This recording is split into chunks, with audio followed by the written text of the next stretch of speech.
Welcome to Bengal Talk. I'm Michelle. And I'm Lance.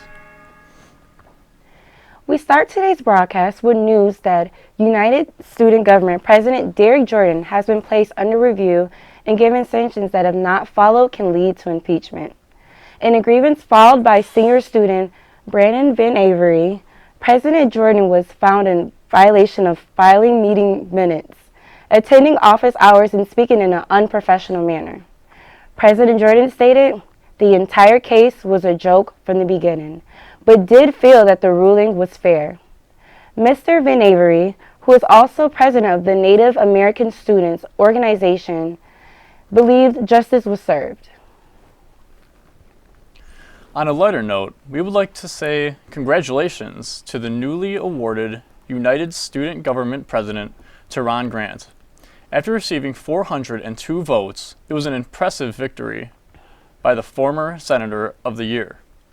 Grant campaigned with the Best Choice Party on a platform to create more transparency through faculty and students, revamping the USG-funded scholarship, and improving the streaming for BSC TV.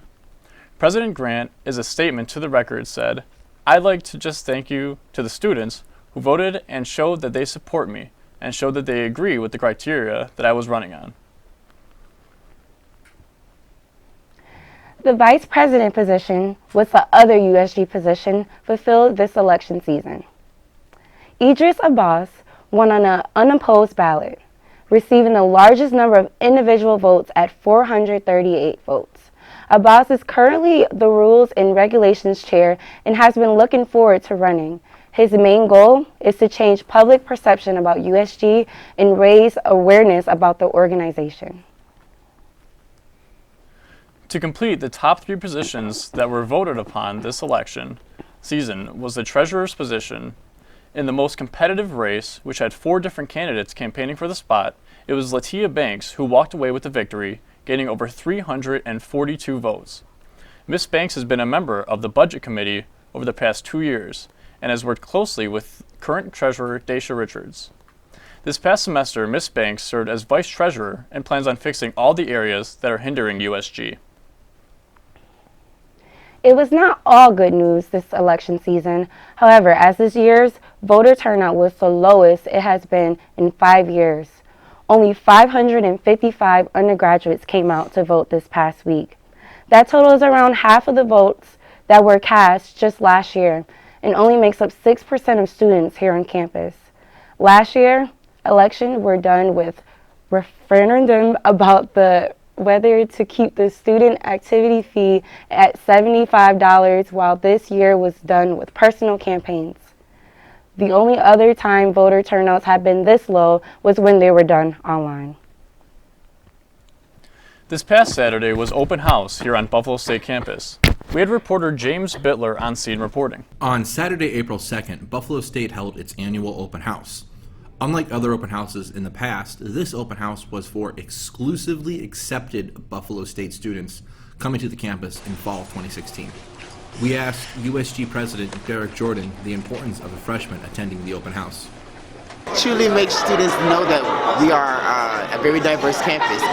We're fun, we're educational, to really choose this school, you know.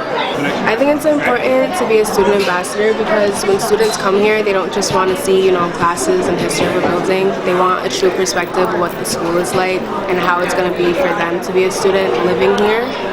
It's more like a home away from home, especially spending 4 years here. It's very, experience is very, very different. So it's important to have a student ambassador that's in the same position that you're going to be in the future. That can help you kind of guide how your transition is going to be. Students were also able to register for housing. This year, housing registration came with a new set of rules. Registering for housing was done online instead of in person. Also, freshmen were given first priority rather than upperclassmen. Students decided to share their experience with the fairly new housing situation with BSC TV. Personally, I live in Moore, and I was planning on, staying in the same room for next semester, but there's no room available, so they basically give you no option to live on campus. So right now I basically have to leave off campus because of they don't have any room for us. I'm a transfer student, so as soon as I came here, I was forced to move off campus because there was no room for me here. So I pretty much missed out on like a lot of campus life since I even started being here, and now that I just found out there's like no more spaces available. I'm a sophomore at Buffalo State, and the way I feel about the housing situation, I feel like it's unfair. As people like me who aren't freshmen and sophomores are out, like we don't know where we living at next year, you feel me? So like, I don't know, it's a big, dilemma going on right now with the upperclassmen and then the lowerclassmen. They said that I was able to choose like around April 6th, 4 o'clock, and by the time I checked, all houses was taken already. As the semester winds down, the Fashion and Textile Technology Department will host their annual runway show on April 16th in the Campbell Student Union in the Social Hall. This show is run by students and will be assisted by faculty in the Birchfield Penny Art Center. This year's theme is Ecolution and will be defined by the senior students who will be showcasing their lines. Senior designers were required to submit their garments to a jury of selection 1 month prior to the event. The jury then gives feedback on marketability, fabrication, and quality of each garment. Then, the best are invited to the show. Tickets for the show can be purchased at runway.buffalo.com. Buffalo State's Performing Arts Center at Rockwell Hall has announced a special benefit concert, Artists for Autism. The concert will feature an acoustic set by multi-platinum Grammy-nominated band, the Goo Goo Dolls, who are from the Buffalo area. The event will take place on Saturday, April 16th at 8 p.m. and include performances by Ramsey of 10,000 Maniacs and Cassandra Kubinski. Tickets are also available for $30 for upper seats and $35 for lower seats, with a special VIP meet and greet option for $125. These tickets are on sale now and can be purchased in Rockwell Hall's box office.